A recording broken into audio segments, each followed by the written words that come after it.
Morning, good afternoon. This is Lee McWhorter, a cybersecurity instructor for WazU. Welcome back to the second section of Security Foundation. This class began a week ago Monday. We are in our second week. And so this week in our workshop, we're going to cover the middle 4 lessons. As I said last week, we cover lessons of our 10 units in the first week. We cover 4 in the middle week, kind of load up the middle a little bit more, and then save the last 3 for next week.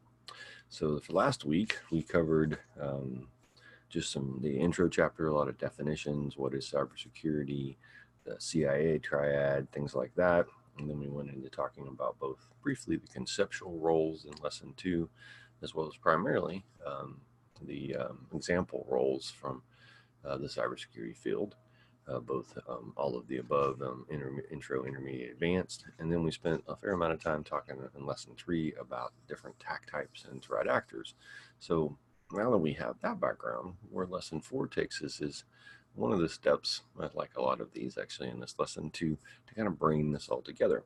Lesson 4 is called Information Security, and it's all about, as I said last week, our overall goal, or you could say the sort of rough definition of cybersecurity, is protecting that digital information, protecting the digital assets of an organization, keeping the digital keys to the castle secure.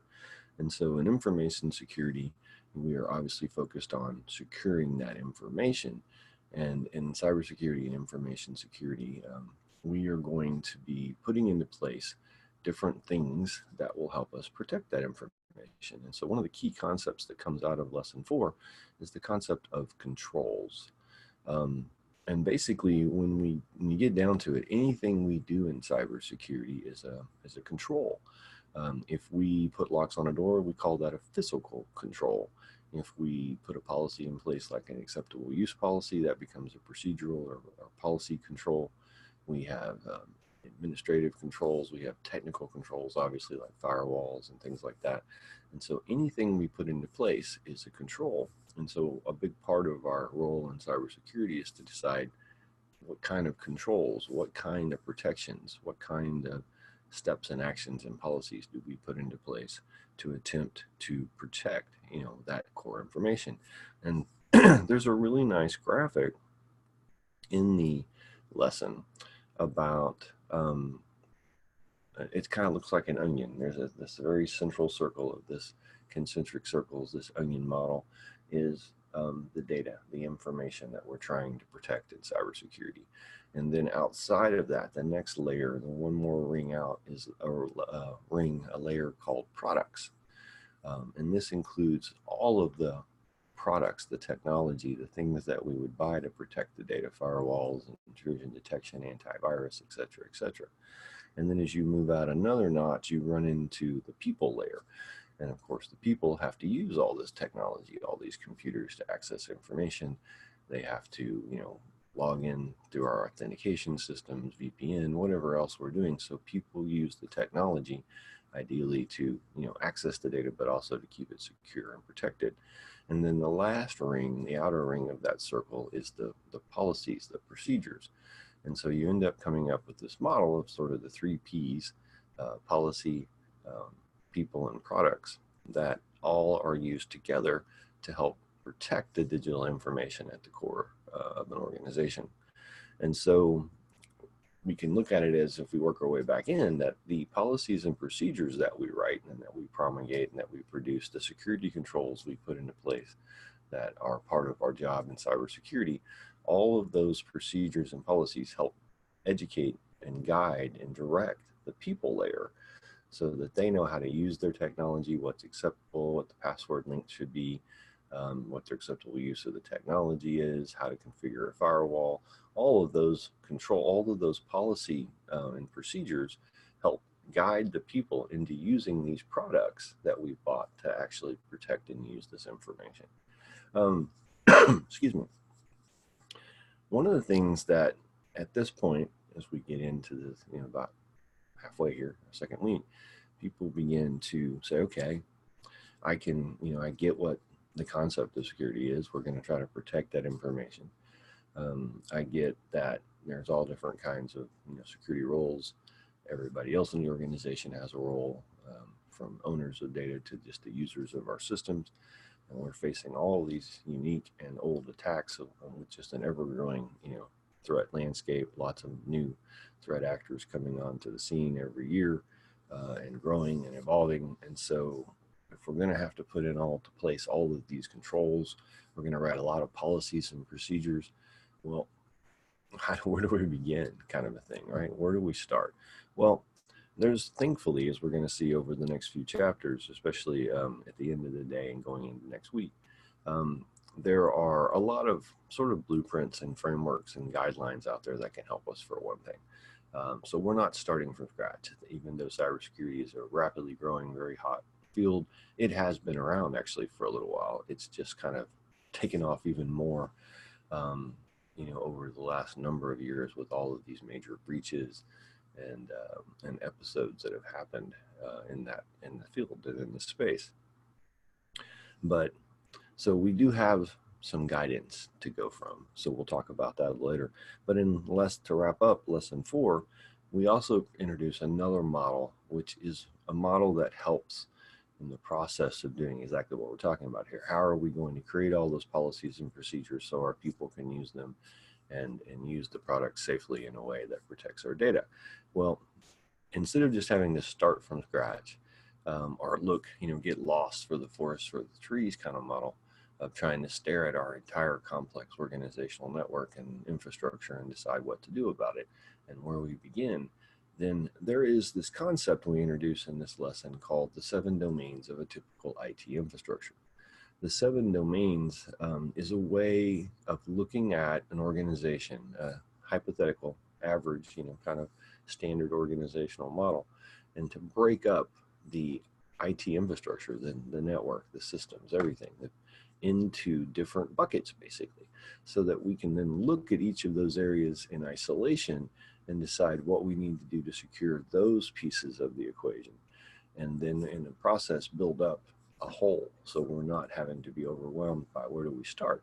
And so when you look at the 7 domains of an typical IT infrastructure, you see that, especially once you start to look at it and sort of think about as we go over it here, you'll see that each of these areas, these domains, these buckets, kind of logically group together a set of resources, a set of assets, a set of technology that need to be controlled, that need controls put into place, that need various things, policy and products and things put into place to help training for our people, etc. And so by looking at it in each of the chunks, means that we can have a more focused idea of what we need to do there. So let's take a look at a couple of them. So for example, the first domain is the user domain. Now the user domain in the model is actually unique because it's the only domain that does not actually include anything like technology. It includes all the people. So the user domain is our people. It is the users in our organization. And this is everybody. This isn't, this is data owners. This is cybersecurity people. This is everybody in the organization. So what do we need to do for the users, the people of an organization, in a way that helps vis-a-vis improve the cybersecurity situation?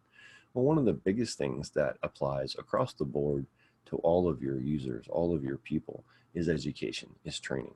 So, as a matter of fact, as we're going to see, even the most barest minimum sort of cybersecurity policy should include some degree of security awareness training within your organization. And that would obviously be focused, right, laser focused on this domain. This is where all your people live. And so we're going to need to provide a number of things to that domain to help keep it secure. Training, we're going to need to put policies and guidelines in place like password policy, acceptable use policy. Excuse me, I'm going to have a big cough.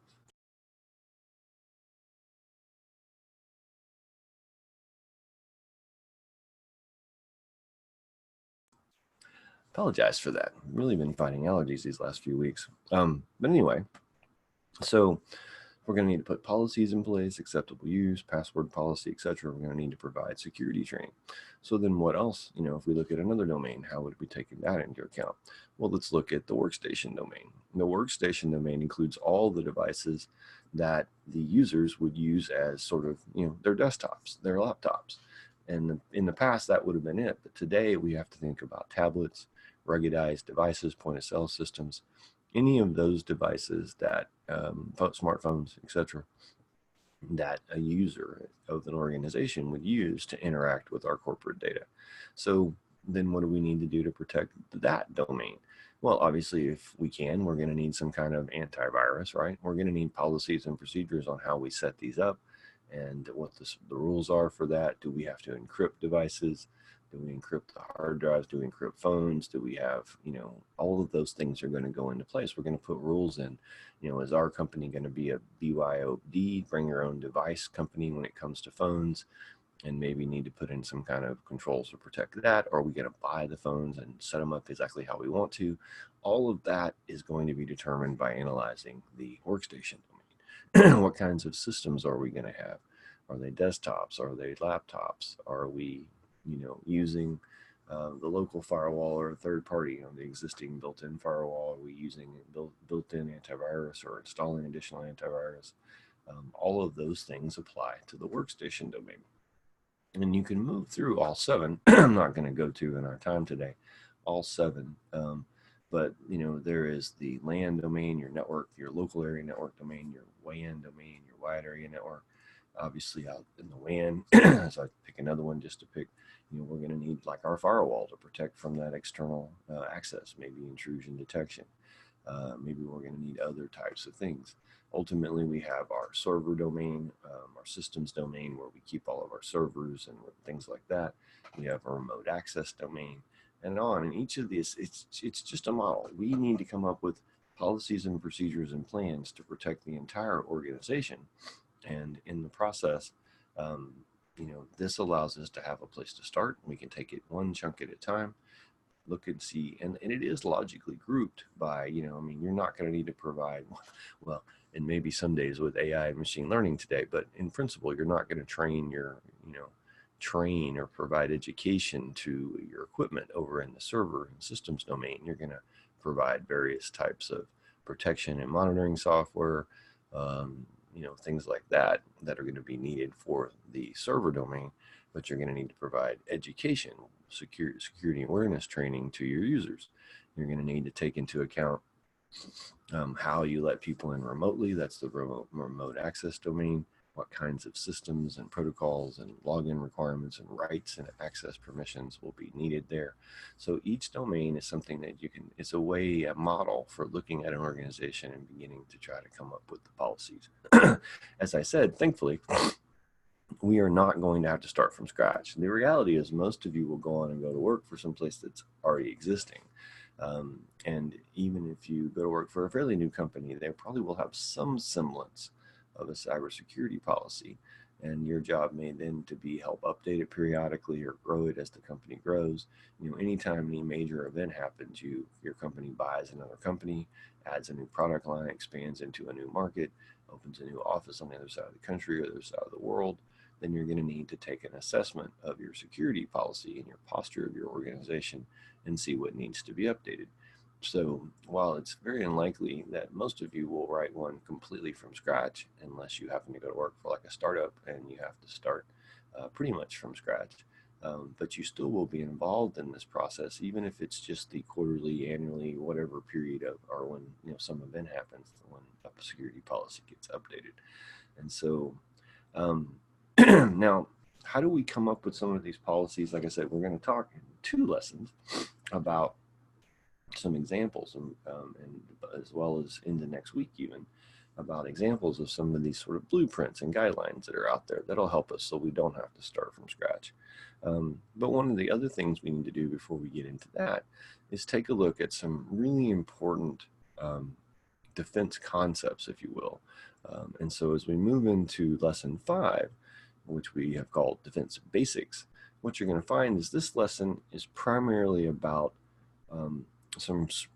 I would say that this lesson is about one of the most important cybersecurity concepts that you need to just sort of bring into your heart. It's part of your life now. Get used to it. You read it, understand it, accept it, embrace it, make it part of your thinking across anything. And so we've got in this lesson and the next, some of these important security concepts that'll help us come to the right decisions and think about how we're going to actually put into place the various controls we need to use to protect an organization. Now, one of the things that the chapter talks about, or lesson talks about to begin with, though, is the challenges of defending, which we've talked about a little bit in last week, that just the sheer fact that there's so many new devices, so many more people, so many more things being connected. We live in this state of, just constantly through evolving threat landscape. And we have all kinds of, old school attacks that are just ramping up more and more, or getting new twists on them, or we're getting newer attacks targeted at newer types of things. And we're seeing this explosion in the IoT, or Internet of Things space, that is just rapidly increasing both the threat landscape and the threat vectors, attack vectors that an organization faces, but putting just zillions of new devices onto the net over the next few years, and already has been, that could be used to attack us, right? So we just have these constant growing challenges, and there's kind of at least a semi-facetious argument of why bother. It seems like even the biggest companies in the world have been breached, and so how can my little company stop it, or how can the company I go to work for stop this stuff? Well, the reality is you may not be able to stop it completely. That is a reality, but that doesn't mean we give up. It's not like we're going to say just open the doors and let everything go. We wouldn't be in business very long. Our job is to try to minimize all aspects of it. So we want to be able to put into place security controls and procedures that help prevent proactively stopping an event, that actually react to an event happening, and we can have our incident response kick in, our logging and monitoring, be aware that it's going on, so we can respond, isolate it, and try to fix it, and then ultimately even mitigate any future possibilities of a recurrence and the impact on the organization. And that leads into another part of what this chapter is talking about, and this lesson's talking about, which is, if we talk about why we defend, well, we defend our organizations even if we know that there may not be a way to be 100% successful. There may be a breach someday. We have to be prepared, but that doesn't mean we give up. We have to do it. We want to minimize the efforts, because there are a lot of reasons to defend. Some of it's nothing more than just PR, good relations. Because if you think about it, if a company is known, has had a big breach, they're in the news all the time, millions of records stolen, lots of people mad and protesting, they're having to pay money to buy identity plans, they're having to deal with all this. How many new customers do you think they're getting? How many customers are they losing, right?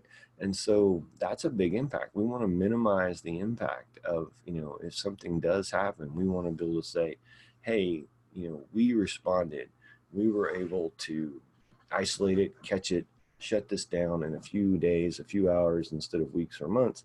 And we've done the best we can to protect. Yes, there was a breach. Yes, the hackers managed to get in. They always seem to, but we were able to respond. We were on it.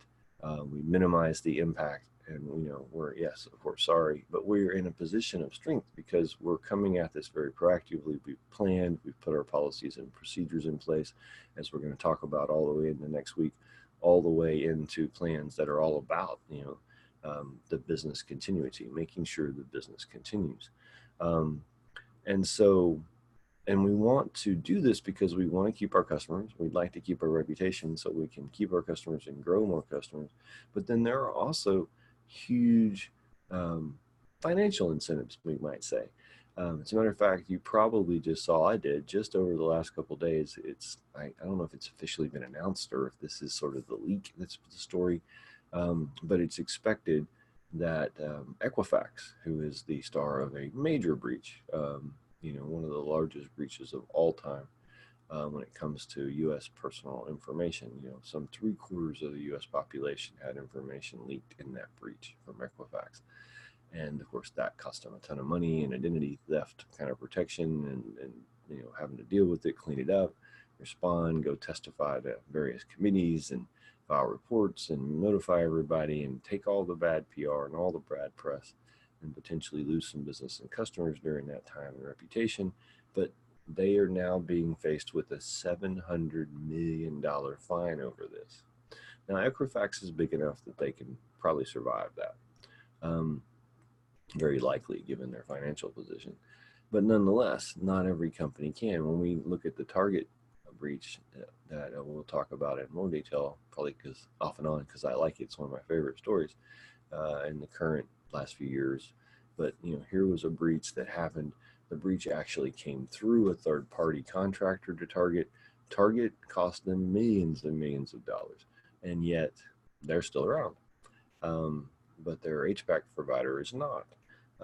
Sony, which is covered in the lesson, there's even a link to financial statements filed by Sony showing the sheer amount of money they lost on their PlayStation hack of years ago when the network was shut down and users were hacked. And that's what they had to report on their financial statements, how much money they lost. So the impacts of these kind of events can be insane. If we imagine that, let's think about it. Equifax is going to have a $700 million fine, it looks like. That's almost $1 billion. And that's just the fine. And that's just the U.S. government fine. Were they fined by other states? California has some pretty nasty regulations and rules and fees and penalties for things, and they obviously operate in California or nationwide. So, and then what was the cost of all of those, like identity protection packages? What was the cost of all those press releases and articles and interviews and all the stuff they had to do to respond? How much overtime and money did it cost to fix that breach after the fact, to go in and throw a lot of people in, do the analysis to make sure that you were ideally not leaving them still in the system, right? And so one of the big motivators is money, right? It's not surprising, but reputation, money, legal, governmental regulations can come into bear, like we see with the fines. So these are the reasons that we do defend, even if the odds are something will happen. We're going to face in our careers. I have been in this for a lot of years, and I've faced a number of incidences that have had an impact on an organization. Happy to say that none of those organizations, were so impacted that they're no longer here. They're all still here. And so, but the idea is that, something may happen. Yes, somebody's going to click the link they shouldn't click, and your company's going to get a virus or a malware or cryptoware. Maybe just in a small department, maybe just one user. It depends on how you set up your security and how you've isolated and segmented your network and all the things you do. And so it's why it's so important to start to understand and think about this, because even though one piece of malware is probably going to get in, somebody's going to breach one system someday. You may even have some information disclosure happen.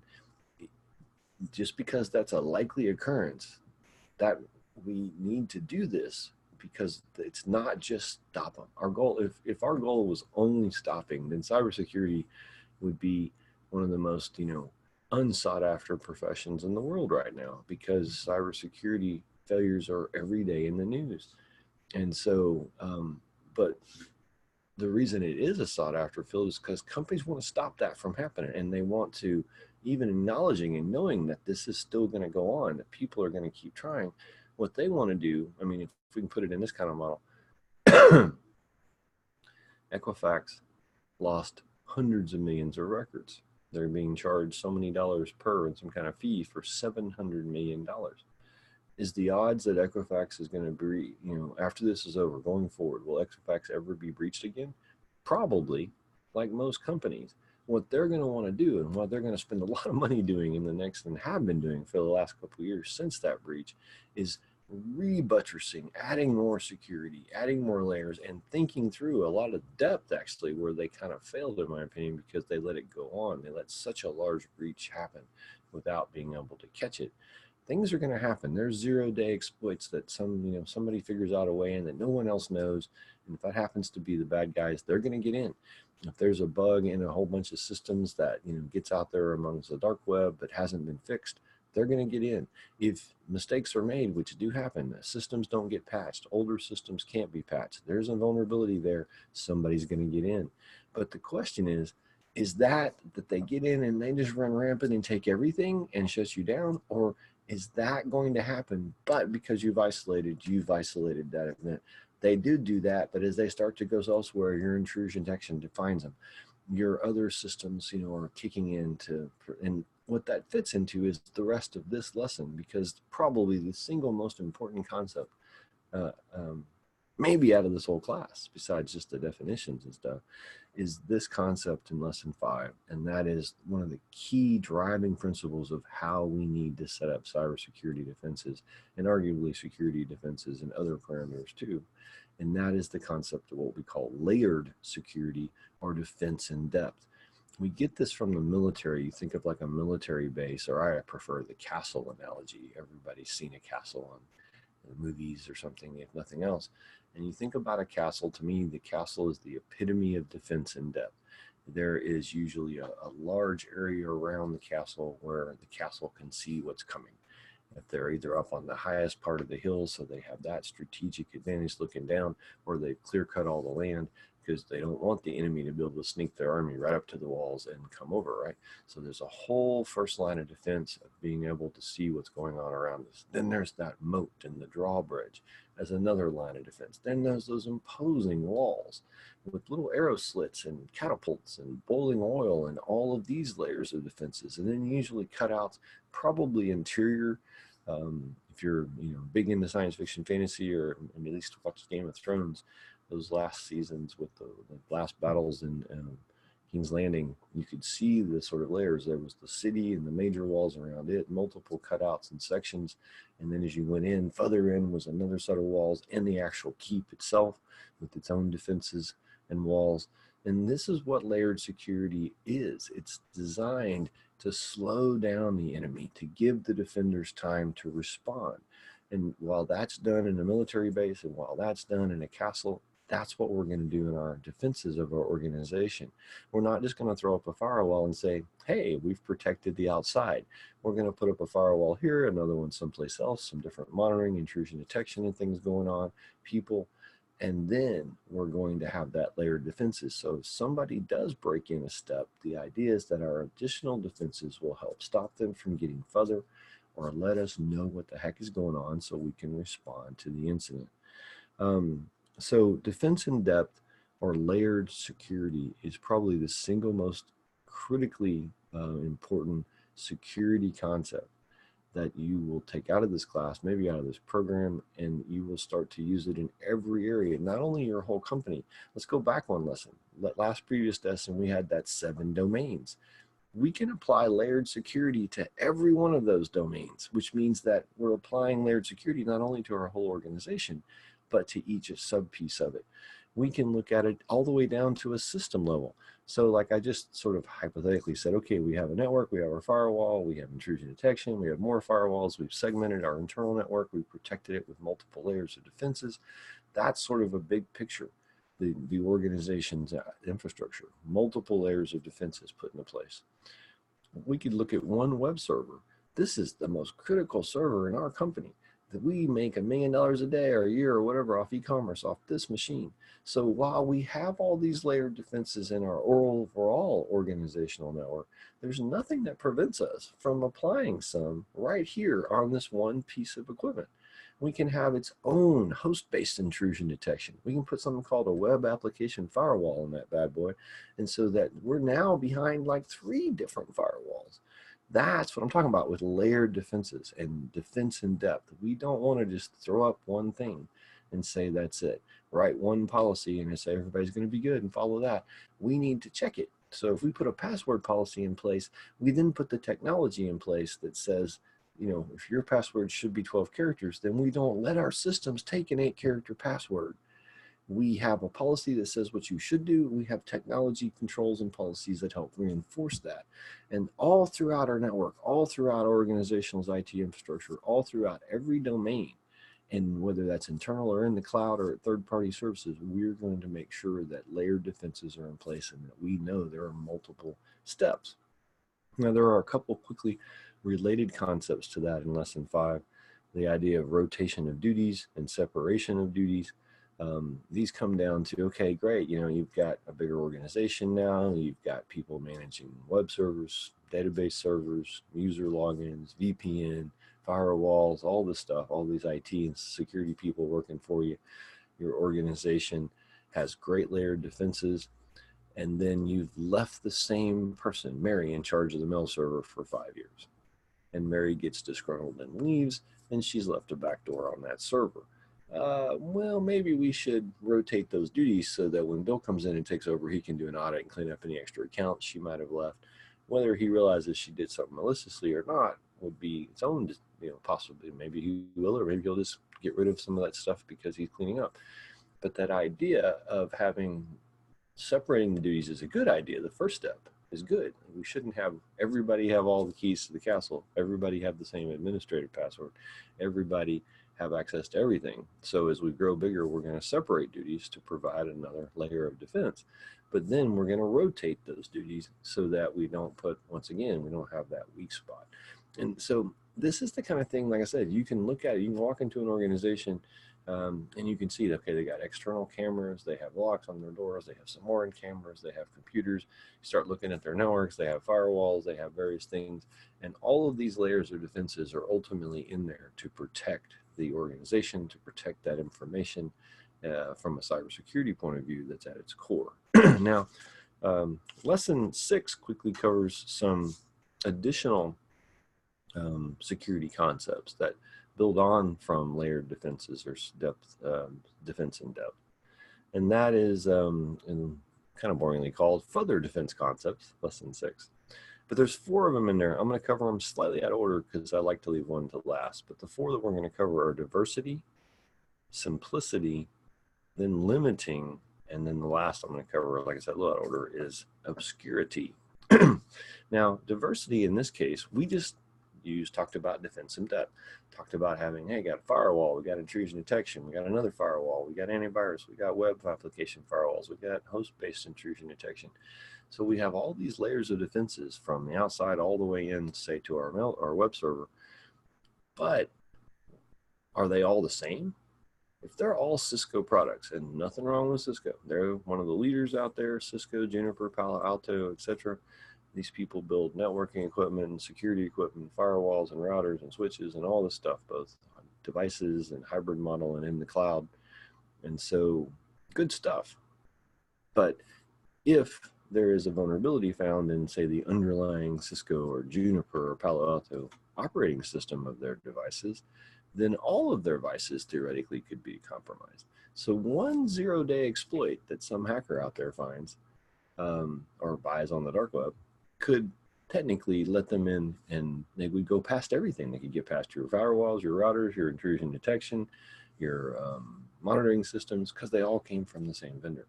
Now, we don't want to go too crazy. That's where simplicity comes in. We don't want to go and say every computer has to be different, every router has to be different. That might be more secure from a diversity point of view. We've got a lot more diversity. We got Cisco router, we got open source, we got Juniper, we put them all here. They're all different. So even if the hacker can zero-day in here, that won't work on the next one. Well, if we did that, our systems admin team would kill us because we have to now maintain all this stuff. We have to patch a whole bunch of different equipment. So we have to find the balance. As we've said, a whole lot of what we do in cybersecurity is about finding the balance, that trade-off between convenience and security, that trade-off between enabling our organization to get the job done, providing them access to the data, and securing it at the same time. So we have to find the right balance. And particularly next week, we'll talk a great deal about how we do some of that, particularly with the concept of risk management. But nonetheless, we want some diversity in our IT infrastructures, in our cybersecurity. We do not want to put all of our eggs in one basket. Now, it doesn't mean we go out and buy a piece of equipment from every vendor, but we want to make sure we have multiple things. So say we're a Cisco shop. Used to be, you can't go wrong maybe buying Cisco good stuff. So your company does. 80-90% of your equipment is Cisco routers, switches, firewalls, etc. Well, what I would recommend is that you bring in some additional things, whether they be bought from one of those other third parties, commercial, or you just use open source and bring in some additional tools.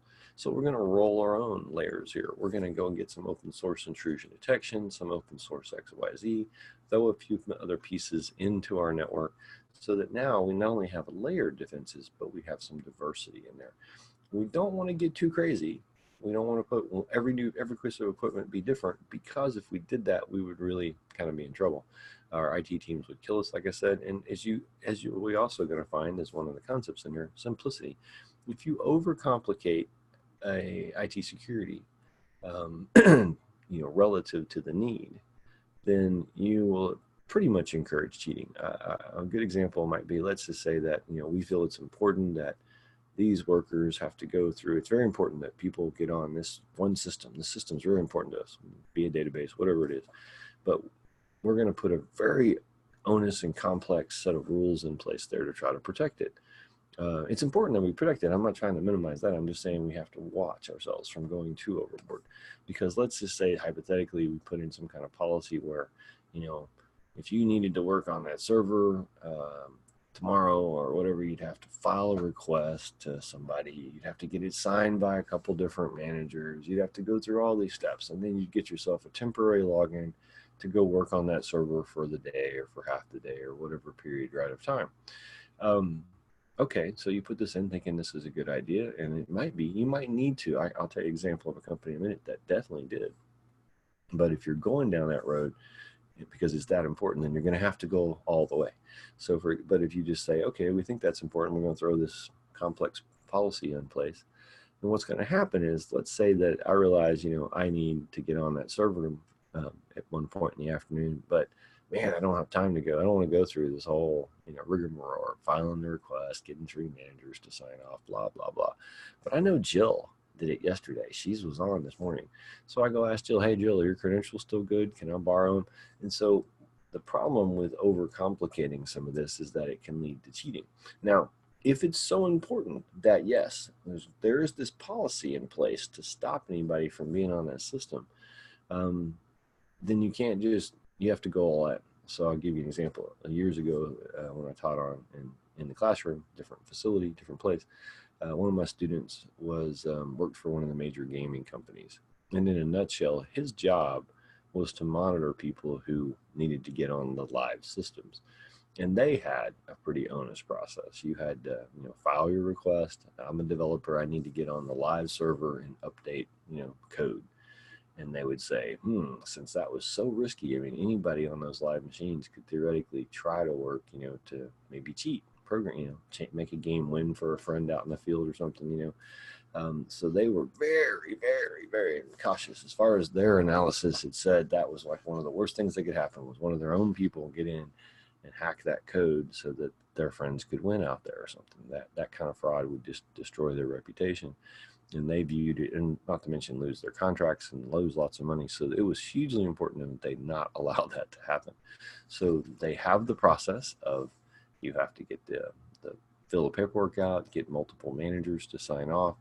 But then to close that loop, they don't just say, okay, go do it. We trust you now. They say, no, we didn't trust you. That's why we put all these rules in place. And what happens when you fill out and get the manager's approval, different people are being brought into the process. So my student, his job was to sit there right next to that developer and watch him or her as they did their work on the server. And he wasn't the only one who was watching that person. There was a virtual person who wasn't even there, who had also logged into the same server at the exact same time and was monitoring what that person did. So when they let a dev onto the live game servers, they had an application process. Basically, I need access. You had to fill out the form, had to be approved by 2 different managers, and then 2 people, one sitting right next to you and one virtually watching your terminal session via like mirroring, was seeing exactly what you did on their screen. Both of those people were watching you, and you only got a certain window of time. And if your work was not complete, you had to go get more time, get an extension. So, not every company, obviously, the vast majority of companies don't have such elaborate processes to make a change. In some cases, maybe they should have more elaborate. And in many cases, though, if you did, then people would figure out how to cheat around them, right? And especially if you kind of have it. If you only put the policies in place, but you don't have the follow-up like the other company did, then yeah, that's going to cause, everybody in that team is going to cheat.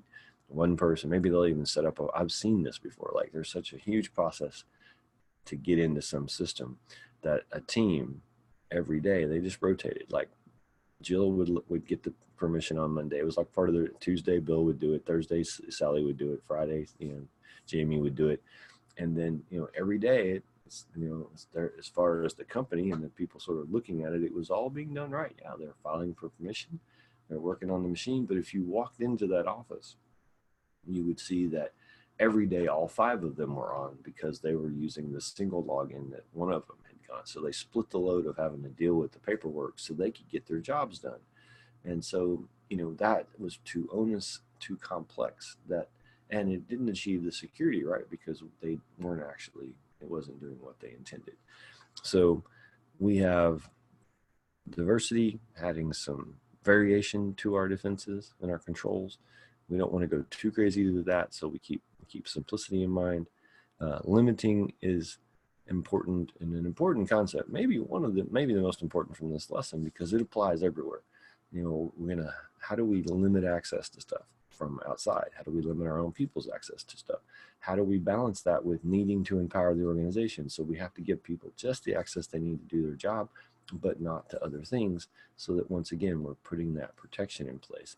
If, Sally in accounting is the one who clicks the crypto virus, and everybody has the same rights, and everybody can see every system, and everybody has access to everything, then she's going to be able to, that virus is going to be able to spread all over the network and encrypt everything. If Sally has been locked down to only seeing certain systems because of her need for her job and to segment and isolate, then ideally that virus will maybe take down the accounting department, but that's a less of a problem than if it took down the entire company, right? And if we've done the right things, that's exactly why we do cybersecurity. We know that's coming. We don't want it to take the whole company down and kill it. We want to isolate it, minimize it, and be able to respond, restore our accounting backups, get everybody back to work, and we move on. That is what we're trying to accomplish. Now, the last one that I'll talk about very briefly as we move on, because I've got one more to get through still, and then more workshops today. But that's the concept of obscurity. The reason I like to say it to last is because it's actually one of the few things in our field that's kind of controversial. There are some people who think that it's very useful, and there's a lot of obscurity being used out there, whether, on the other hand, lots of people think it's totally useless. You're going to have to make your own decision, is where I'm going to leave it for this class. There's an article you have to read where it kind of covers both sides, but think outside, broader than just the example that they use inside the book. And I have my own, which, I will talk about at a later time, or talk to you about when we get together and go over the assignment. But your assignment is to look at some various articles on some of these concepts, and particularly the last one is on the obscurity, or one of the ones in there is on obscurity. So you'll be presented with kind of both sides, and ultimately one of the keys to look for is there is an answer, even asked in the question, like, what is it that the people ultimately come down as the main way you kind of determine if that is a good use for you or not. So you want to look for that. So defense in depth, layered security, number one driving theory concept that we use. Then we, layer in these others, diversity, limiting, and maybe obscurity. I actually believe I'm in the middle. I don't believe it's a panacea that we can use it all the time. Just so you know, I like to disclose my beliefs. I also don't believe obscurity is useless. So I'm kind of in the middle. I think there are very specific cases where it's useful. So anyway, I'll leave that to you, though, to make your own decision. So our last lesson for today, which I'm going to go through fairly quickly, is, as I mentioned, in lesson 4, when we start talking about, well, how are we going to put all these controls in place? How are we going to come up with all these policies and procedures and configuration guidelines for all the different equipment? Well, thankfully, we don't have to start from scratch. There are a lot of groups, entities out there that have put together some form or fashion of what we call security frameworks. I like to look at them as blueprints. If you were going to design a house, you wouldn't just sit down on the back of a cocktail napkin and start drawing probably. You'd probably look at some other houses, right? You might look at some other blueprints. You go get with an architect who's obviously looked at and done other blueprints. And you might take elements from, I really like the loft on this house and the fact that this got that circular driveway, and I love the kitchen in this house. And you bring all that together and you get your dream house. Well, in a sense, what we're going to do over these next couple of lessons is we're going to learn about some of these security frameworks that are blueprints that we can do the same thing. We can take elements. Sometimes we're not optionally. We have to take certain elements if we have regulatory requirements, but otherwise we can take elements from all these different things. Oh, I like their policy on that. Oh, I like the checklist on this. Oh, I didn't think about that. This is a good model. We want to include that in our plan.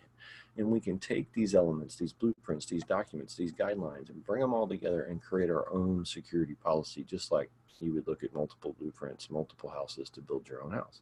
So we're going to look at what others have done before us. This field has been around for a while, and thankfully people have, put some of these in place before. What you're going to find, and I'll cover it quickly, but most of these are what we call standards bodies. In the United States, for example, we have NIST, N-I-S-T, National Institutes for Standards and Technology. They're a governmental agency, and their job is to publish standards. They're, ultimately underneath them are divisions and departments and agencies that are responsible for, like, the atomic clock and keeping track of time, units of measure, standards, right? What is a pound? What does a pound weigh? What is the official definition of a pound?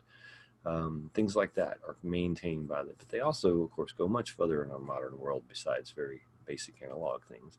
They're setting the standards for, all kinds of different things, including cybersecurity. And so NIST has some cybersecurity frameworks. There's the International Standards Organization, or the Organization for International Standards. ISO is what it's officially called. They just go by their letters. Different languages might adjust the initials differently otherwise. So you're going to find governmental agencies, you're going to find regulatory agencies, you're going to find nonprofit organizations that have promulgated standards, you're going to find industry groups that have come together to promulgate a standard. And we can look at all of these to gain insight on how we do our organization's security policy. One of the first ones that is, the first one is in this lesson, and one of the first ones we cover because everybody has to almost always deal with it, is what's called PCI DSS. PCI DSS stands for the Payment Card Industry Digital Security Standard. And basically this is Visa, MasterCard, and the credit card companies formed PCI. They formed this entity a number of years ago to try to help cut down on credit card fraud. And one of the things they were looking at and realized is, oh my gosh, all these people who are processing credit cards, they got point of sale systems, they got computers, they're transmitting data around, they don't have a good security. A lot of them don't. So they're getting ripped off or they're being defrauded. And so this organization put together DSS as a minimum. I'd like to look at it as the bare minimum cybersecurity policy a company should have, or policies or posture. They break their DSS standard into 12 areas, or what they call domains. And it includes things like having to have security awareness training. It includes things like making sure you have auditability. In other words, anybody who has access to the credit card data has to have a unique login so we can see whether or not it was Jill who stole that data or Bill. We need to know these things. And so if you want to process credit cards, if you want to continue to be able, more importantly, to process credit cards going forward, you have to follow these standards. So you're definitely, and almost every company takes credit card, debit cards in one form or fashion. So given that, it's almost imperative that almost every organization, nonprofit or governmental or otherwise, almost everybody deals with credit cards. So you're going to have to make sure, bare minimum, that you cover all these things that they're laying out. And just real quickly, I want to show one thing in this class. I'm going to share just a screen, I think. So this is the site you're sent to. It's changed a little bit since the last update to the course material. So it talks about coming here and going to the document library. It is still here on the menu, but some people missed that. It used to be a big button, document library. And now you kind of have to go down, and either you can find it here from the menu, or you can go to it from here, either one, the View All Documents button. But you're going to come to this site. This is the Security Standards Council, PCI, right? And so the standard we're looking at, these people put together like the DSS standard right here, mapping your DSS to NIST, and that's another agency. And so if we go look at the document library, we're going to find that it has this site. A little slow to run here for me today. Come on, load. But where you can find out a lot of information. And this is the only one we really dig this deeply into. Your assignment is to come here, look at some of the things, search on some of the standards, find some information, answer questions from this. And the point of this is to get you familiar with the resources here, because you're going to have to follow this to some degree. maybe not all the sub pieces. And we even ask you about some that are kind of cryptic, just to make sure you dig around and get an idea. Every one of these sites, you can go to the NIST site, you can go to other sites, and they're all going to have all these things. And so they're going to have PDFs of the standard summaries of changes.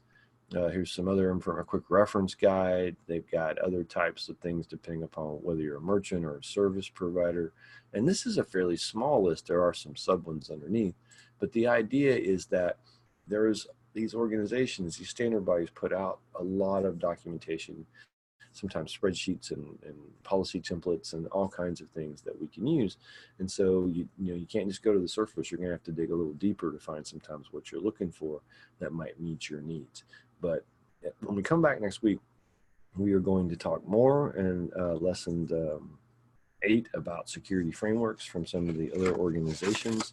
And then we will start trying to bring this all together by digging a little deeper into threat actors, particularly adding into the wrinkle non-human threat actors. And then tying it all together in lesson 10, where we look about under the concept of what's called organizational security, and trying to, once again, bring cybersecurity into the organization and make sure that it protects the organization and make sure the organization continues after something does happen. So that's all I have for you today. I will got some more workshops, and then later I will be processing them all, getting them uploaded, that kind of stuff. And I'll see some of you for one-on-ones later tonight or over the next couple days. Thanks.